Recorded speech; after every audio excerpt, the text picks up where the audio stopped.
Hi everyone, it's Meredith, and today we're going to talk a little bit about everything Gemini. So, if you've got a Gemini Sun or a Gemini Moon, or even if your Mercury is in Gemini, that's your communication planet, and Gemini absolutely loves when it's your sign in Mercury, or if you're Gemini Rising, or if you have a lover or a friend or a child with any of these qualities, if you will, you're going to want to listen to this video. Gemini is oftentimes very misunderstood, and I'd like to talk about what's hard about being a Gemini and what's wonderful, and what's hard about being involved with the Gemini.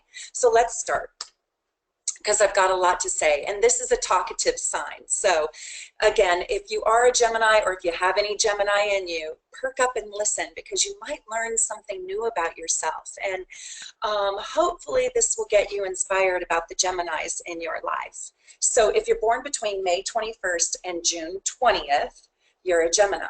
And if you want to know if your rising sign is in Gemini, that's based on the time. So just send me a little private message and I'll help you figure out what your rising sign is. But Gemini loves being in your North Node, and it also loves when it's in your Mercury, when it's your sign of Mercury. And it struggles a little bit when it's in Jupiter and when it's in the South Node. It's air and it's mutable. So I want you to think about mutable air. That would be like wind, or maybe even a tornado, if you will. And it's also yang. You know, Gemini is masculine. It's a masculine communication.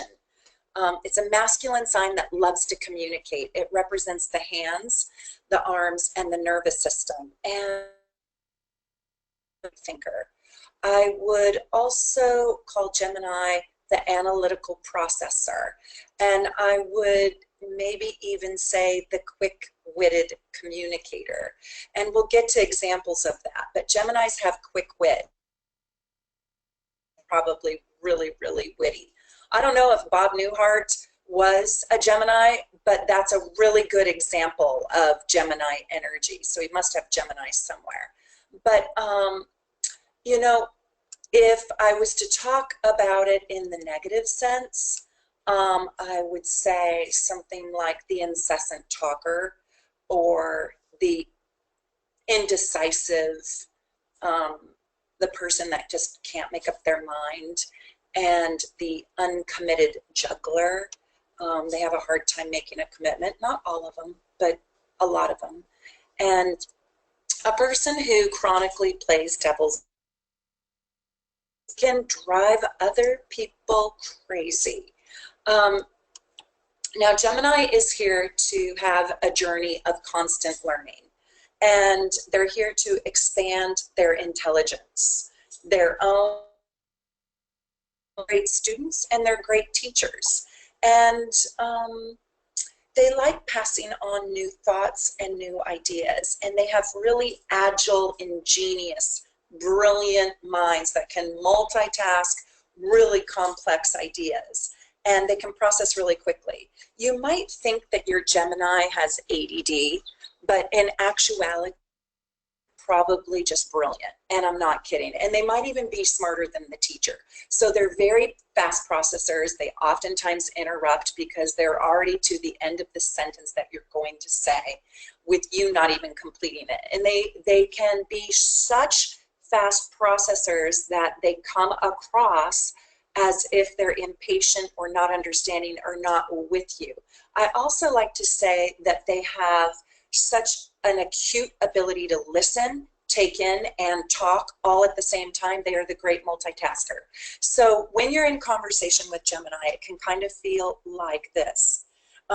Because they've already processed the sentence you haven't even said yet, that they're on to the next thing that they think you're going to say, and they're already in the outcome or the answer to the solution, or the answer or the solution to the problem you haven't even yet made it. So they can come across a little bit arrogant in their listening, but mostly what it feels like is they feel detached. They feel like they are the detached observer or listener, and they feel sometimes like they're not even connected inside the conversation with you.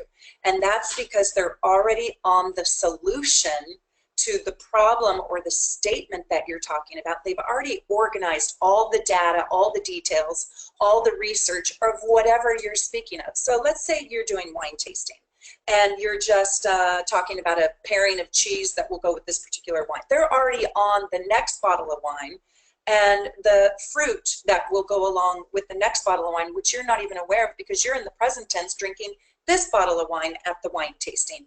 They're already on what's sixth down the road. Now they do this in everything. They do this with science. They do this. This is what makes them really good EMTs or doctors. You're talking about your knee pain. They've already connected it to your back and to your neck. You know, so they're always 3 steps ahead, and annoying it can be. Annoying because you're not 3 steps ahead. You're like in the present tense of right now. And so when you're with somebody who's 3 seconds ahead, it can feel disconcerting. And the other thing that happens is I call it, I call it sort of a little bit detached in the sense of there's a 3-second delay with Gemini. So I am having a normal conversation with them and they look at me intently and they don't respond for 3 seconds. Now, what are they doing? They're way ahead of me. They're down the road and around the block on the subject we haven't even yet talked about. And that's where they're at. And then when I ask them again, well, what do you think about my now to the past, which is your present? Are you following me?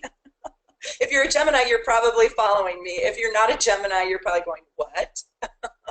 Like Taurus, for example. Taurus lives so in the present tense. They are so immersed in the here and now. Gemini, you know, I'm asking them where they want to go for lunch, silently and by themselves, taking a 3-second delay with me, where they want to go for dinner and what we're doing tonight. But I'm not even interested in that because I just want to know if they want tacos for lunch. But they can't decide if they want tacos for lunch because they have to know what's going on for dinner to decide what they want to do for lunch. And there's the 3-second delay. Are you with me? Exasperating, right? Well, if you know how they process and how they think, it won't be so tiring. But they have emotional, they have, let me just say, an evolved state where they can really suspend time and they can also suspend emotions. For example, they have so much emotional restraint. They can think so independently of you. And they always are striving for more knowledge. And they have a diversity. They are the quintessential multitasker, and so sometimes they don't feel present with you. And emotionally for you, this can make you feel so alone in the presence of a Gemini. And this is the analogy I want to give. Geminis are like on 24 radio stations at one time. So they're listening to jazz and hip hop and country and R&B and 70s music, 90s music. They've got Madonna on there. They've got heavy metal. Okay, the in there too. And they can hear every note to every song on every station all at the same time. And now that's what's going on in their head with whatever they're thinking about, 24 radio stations at one time. And now you're speaking to them about what do you want for lunch. And so what you get is this 3-second delay. Present tense, when you speak to them, actually for them it's past tense, again, because they're already ahead of you. And they're in 20. So they're hard to pin down and they're hard to build intimacy with. I'm just going to be honest with you.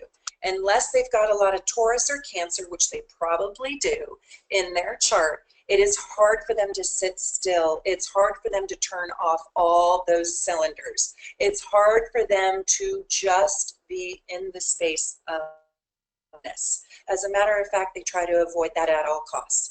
Because if that happens to them, they feel like they just might die. Here's how you kill a Gemini.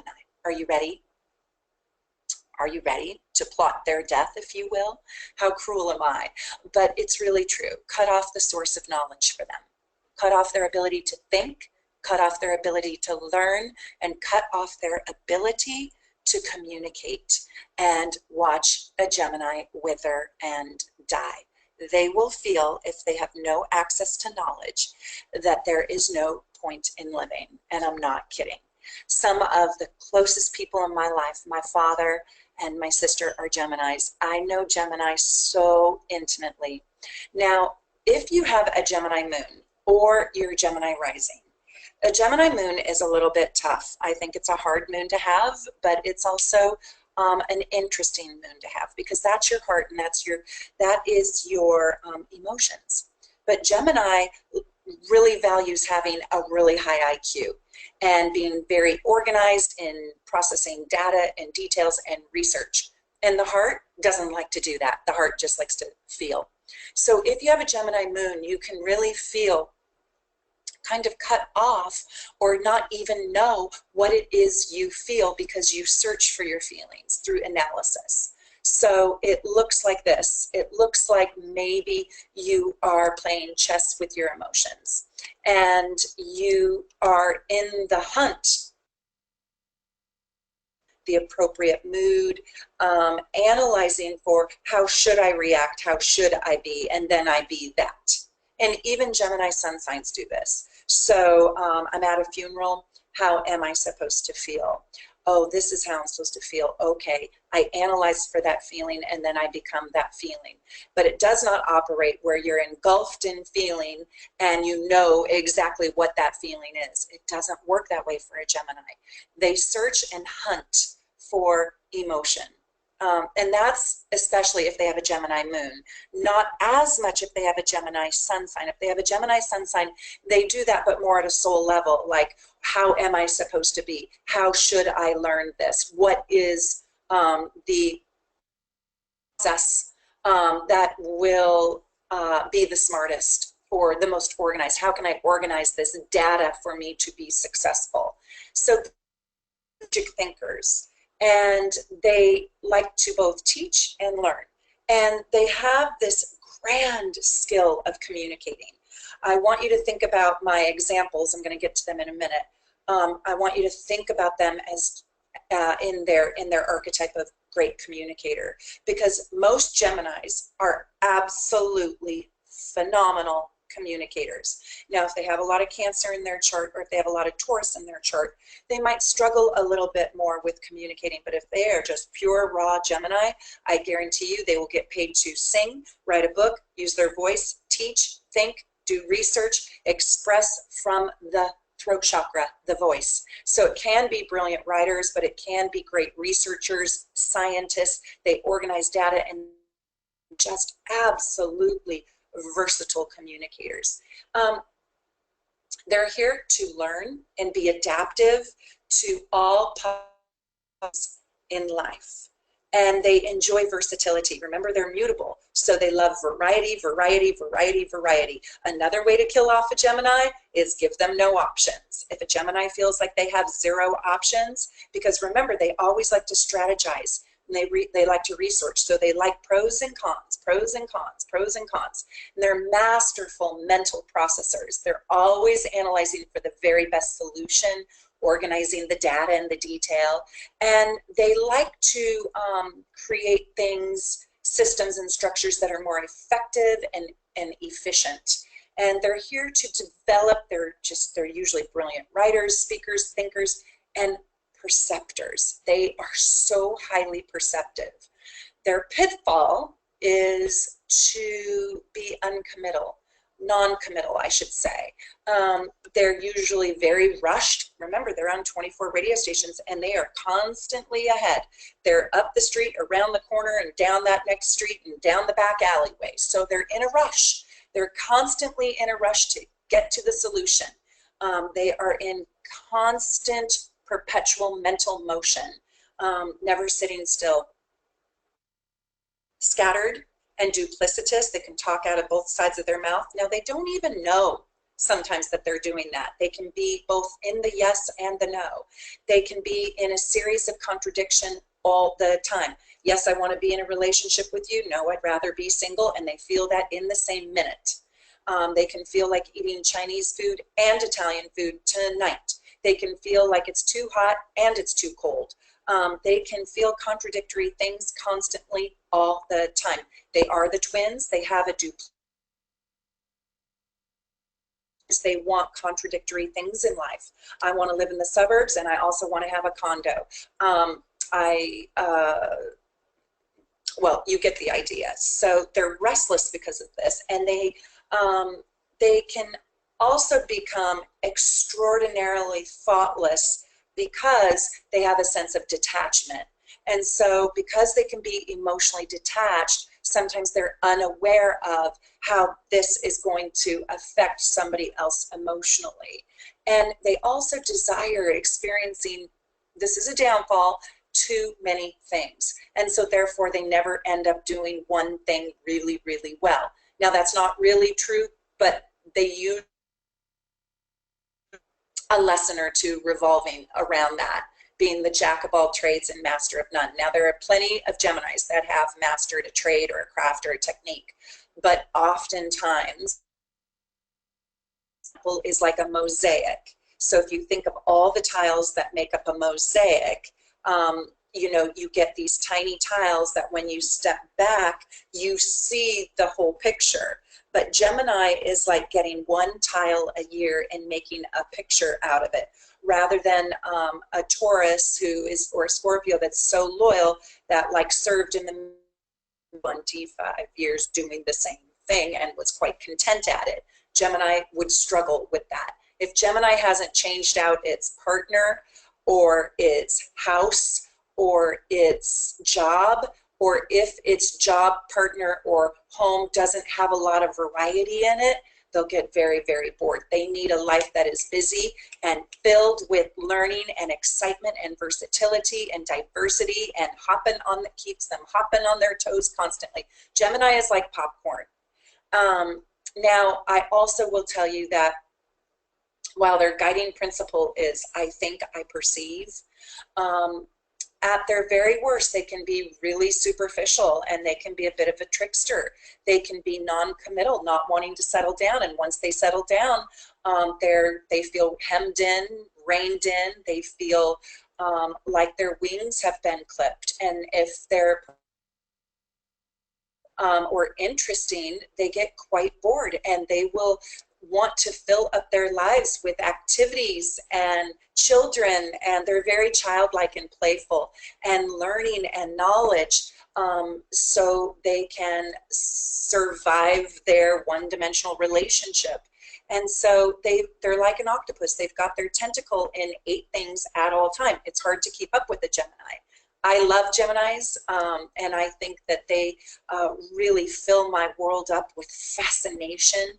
I think Geminis are absolutely, utterly, utterly fascinating. They're witty, they're bright, they're smart, they're fun, they're exciting, they're versatile. These are the ones that will spontaneously go out for sushi with me, or see the latest movie, or talk to me endlessly till the end of the night about the spiritual quest in life. They also will help me dig for truth, and they'll help me add pragmatics to my thinking, because they're so results oriented. They are truly gifted communicators, mental geniuses at their best, and they're able to persuade and listen to, they're able to have persuasion tactics about their ideas, and they're really able to absorb and take in new thoughts and ideas. That's why they're fun to talk to.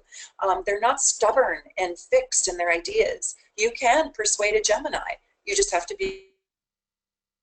have your facts out there. I'm not positive, but I think I'll have to look this up. I thought Jacques Cousteau might be a Gemini, but now I'm thinking he's an Aries. Was a Gemini. Marlon Brando. Oh, no. I think Marlon is a Aries. Donald Trump is a Gemini. Now, here's an example of a man that's very, very scattered. And Now, let me just talk about this really quickly, not being political at all. I only want you to study personality with me right now. So please don't make political comments on this video. But if you look at Donald Trump, Donald Trump, you know, he has he has a lot of variety, but he doesn't have a depth about the research that he does. He likes receiving his notes in sound bites, right? But he is very analytical. So he's not like a Scorpio kind of researcher. So this is a good point to make. Gemini, but Scorpio is narrow and deep. So Scorpio will connect the dots to the top of the earth to the bottom, and they have penetrating insight, and they make brilliant researchers and detectives. Gemini organizes data, and they live in sound bites. Remember, they're on 24 radio stations, so they may not be thorough like a Scorpio.